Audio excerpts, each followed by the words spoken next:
Hey, what is up, guys? Welcome back to another MMA Breakdown podcast.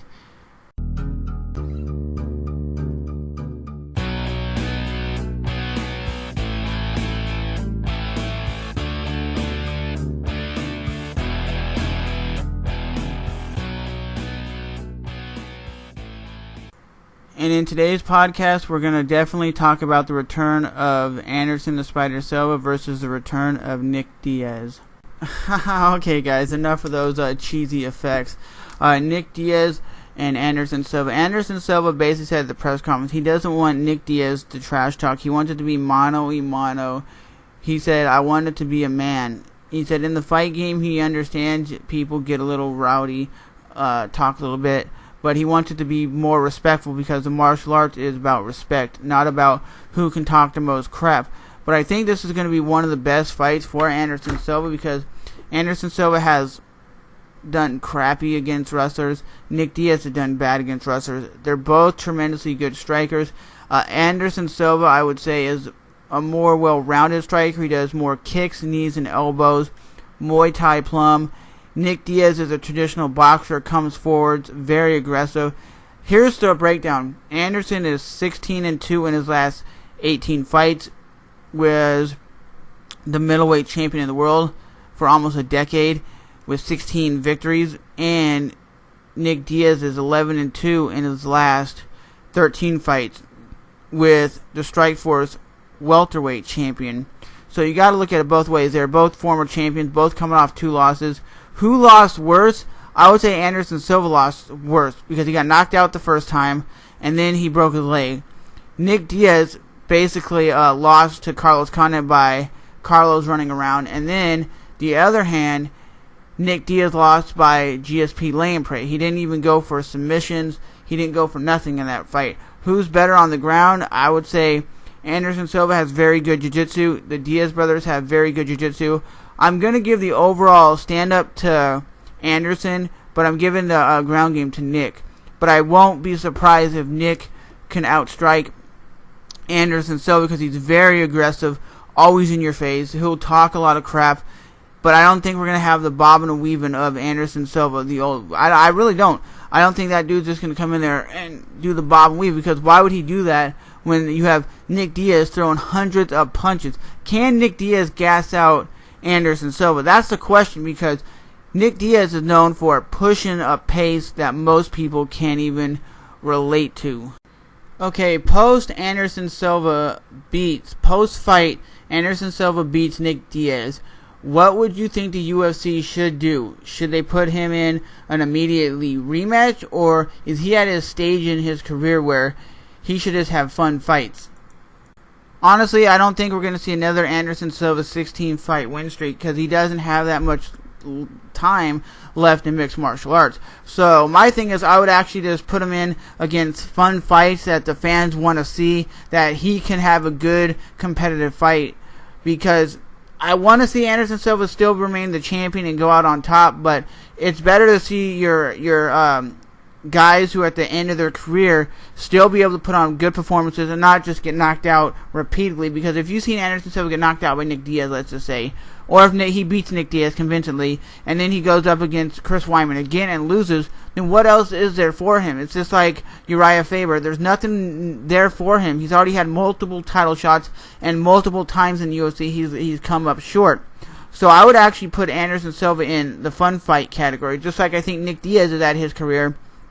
Even though Nick Diaz is only like 31, 32, he's at the fun fight career stage, not where he can call out Anderson Silva, he can call out big top fighters to fight. He's just not at that point where we're just going to have him fight for titles, even though Nick Diaz wants title shots in big money fights.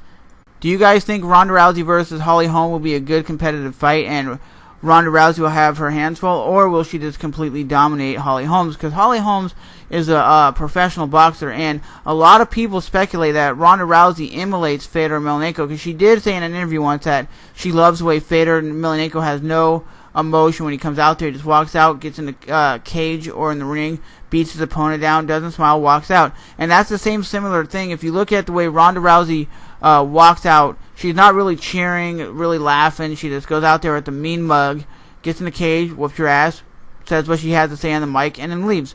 So, will Holly Holm have a chance? I don't know. I've never really watched a Holly Holm fight, but what I have seen, I think she has a chance, but it's like saying all these guys back in the day had a chance against Fedor Emelianenko, and literally you always have a puncher's chance, but Fedor always found a way to win 31 wins in a row before he had his first loss. That's crazy. And Ronda Rousey's in her prime, so when a fighter's in their prime, it's almost impossible to beat. But I don't think Holly Holmes will be the woman to beat her. I don't think Katzin Gonzalez, I can't pronounce her name, Kat, is the woman to beat her. I know Kat is a very aggressive fighter, very good, but there's still something about Ronda. It's something about like Cain Velasquez. Cain's here, and the heavyweight division is all down here. It's the same thing with Ronda. Ronda's here, and the women are down here. You can just see it in their fighting style, how aggressive Ronda is compared to everybody else. Miesha Tate is like second best in UFC, and she has no chance of beating Ronda Rousey. That is just honest truth. Do I want to see Ronda Rousey at least take a defeat and see how she can bounce back? Yeah, I do, but I don't think that's going to happen with women that are competing right now.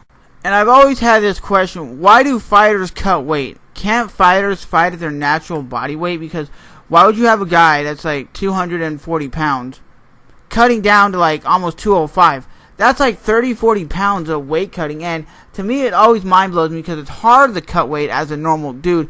How do these fighters cut like 30 pounds in like a month and a half before they compete? That to me is ridiculous how they do it. I would love to learn how to cut weight that quickly and keep it off. And I love fighters like Frankie Edgar and like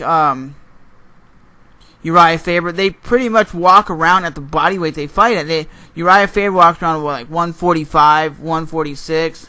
And that's dude's only cutting maybe 10 pounds. And you look at Frankie Edgar, he weighs in at 156 pounds. So he's only cutting maybe 5 or 10 pounds tops. So he's really not cutting that much weight. But do you really think fighters should be fighting at their natural weight? I really do, because you got some of these fighters that look like they're coming in there almost dead. And then when they actually have the fight, they're fighting at like 175 when their opponent's only fighting at like 150.